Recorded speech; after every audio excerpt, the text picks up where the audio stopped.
دروس رمضان باب 28 عید کا دن۔ عید کا دن خوشی کا دن ہے۔ یہ روزے داروں کی مشقت کے بعد راحت کا دن ہے۔ یہ محرومی کے بعد لذت کا اور مجاہدے کے بعد انعام کا دن ہے۔ اسلام میں اگرچہ سادگی اور زہد کی ترغیب دی گئی ہے، لیکن اسی کے ساتھ مختلف مواقع پر ان کی مناسبت سے دنیاوی زینت اختیار کرنے کی بھی ترغیب دی گئی ہے۔ یہ اسلام کے اعتدال اور انسانی فطرت سے مطابقت کی واضح دلیل ہے۔ عید کا دن پاکیزگی اور زینت اختیار کرنے کا دن ہے۔ نافع رحمہ اللہ فرماتے ہیں، عبداللہ ابن عمر رضی اللہ تعالیٰ عنہما عید الفطر کے دن عیدگاہ جانے سے پہلے غسل کیا کرتے تھے۔ اسے امام مالک نے موطا میں روایت کیا ہے۔ عید کے دن غسل کرنا لازم نہیں، البتہ مستحب ہے۔ یہ بھی مستحب ہے کہ مسلمان اپنے لباس میں سے بہترین لباس پہن کر عید کی نماز کے لیے جائیں۔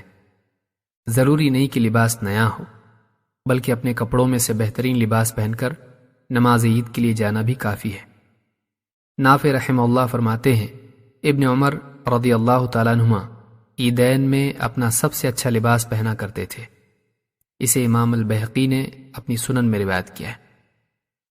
عید زندگی بھر کے مجاہدوں کے بعد مشقتوں سے نجات کے دن کی یاد دہانی ہے۔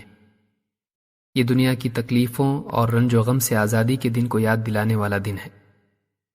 رمضان میں کھانے پینے سے محرومی کے تسلسل کے بعد عید کا دن ہوتا ہے، جس میں ایک مومن کھاتا پیتا ہے، بہترین لباس پہنتا ہے اور اللہ کا شکر ادا کرتا ہے، اپنے دوست و احباب اور رشتہ داروں سے مل کر خوش ہوتا ہے۔ بس اسی طرح دنیا کے اس دارالامتحان سے نکل کر ایک مومن آخرت کی جنت میں داخل ہوگا اور سایہ دار باغوں میں بہترین لباس پہنے اہل جنت کے ساتھ خوش و خرم زندگی گزارے گا۔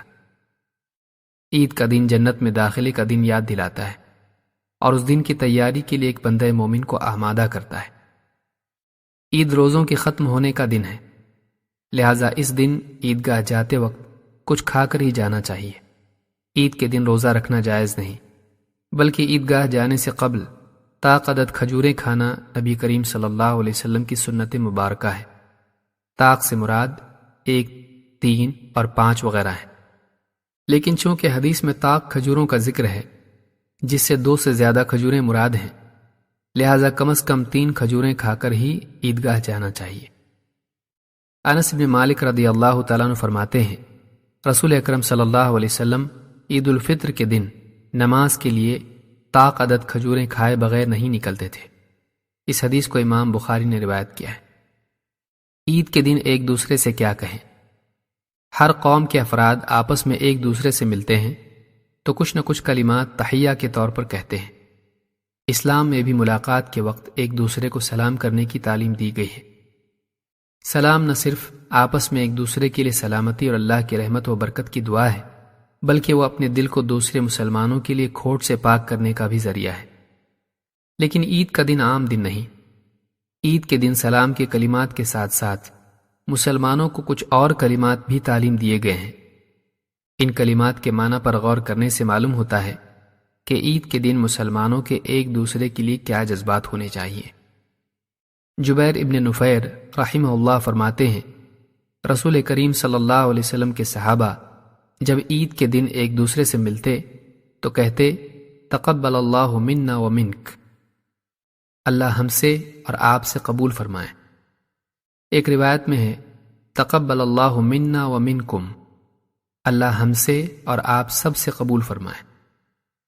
صحابہ کے اس عمل سے معلوم ہوتا ہے کہ ایک مومن کو چاہیے کہ وہ عید کے دن اللہ تعالیٰ سے رمضان المبارک میں کیے ہوئے اعمال کی قبولیت کا امیدوار ہو۔ یہ احساس اس پر اس قدر غالب ہو کہ خود اپنے لیے بھی اور اپنے مسلمان بھائیوں کے لیے بھی ان جذبات کا اظہار دعا کی شکل میں کرنے لگے۔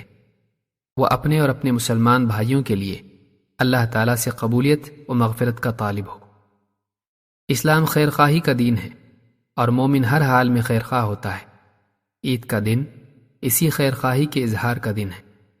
بلا شبہ عید کا دن خوشی کا دن ہے، لیکن اسلام ایک مسلمان کو خوشی کے مواقع پر بھی شریعت کی حدیں پار کرنے کی اجازت نہیں دیتا۔ چاہے خوشی کا موقع ہو یا غم کا، ایک مسلمان کو چاہیے کہ وہ اللہ تعالیٰ کو ناراض کرنے والا کوئی کام نہ کرے۔ بعض مسلمان رمضان کے ختم ہوتے ہی اسلام اور شریعت کی پابندیوں کو ایک دم سے بھول جاتے ہیں۔ عید کے دن بعض مسلمانوں کا ناچ گانے اور موسیقی کے ذریعے دوسری قوموں کے سامنے اسلام کی تصویر کو مسخ کرنا، خواتین کا زیب و زینت کے ساتھ بے پردگی کا اظہار کرنا رمضان کے مقصد اور فائدے کو مذاق بنا کر رکھ دیتا ہے۔ اس سے بڑھ کر اسلام کا مذاق کیا ہو سکتا ہے کہ ایک مسلمان رمضان کا پورا مہینہ شریعت کی پابندی میں گزارے، لیکن جیسے ہی یہ مہینہ ختم ہو جائے وہ اللہ کی حرام کی ہوئی چیزوں میں جا پڑے۔ وہ تربیت کے مرحلے میں پابند بنا رہے، لیکن امتحان کا موقع آتے ہی شریعت سے آزاد ہو کر ناکامی کا ثبوت دے۔ کتنا بدقسمت ہے وہ مسلمان جس کی مہینے بھر کی تربیت کا اثر رمضان کے ختم ہوتے ہی کافور ہو جائے اور وہ اس مبارک مہینے کے ختم ہوتے ہی تقویٰ کا لباس اتار پھینکے اور فسق و فجور کے راستے کی طرف دوڑ پڑے۔ اقول ھذا واستغفر اللہ لی ولکم۔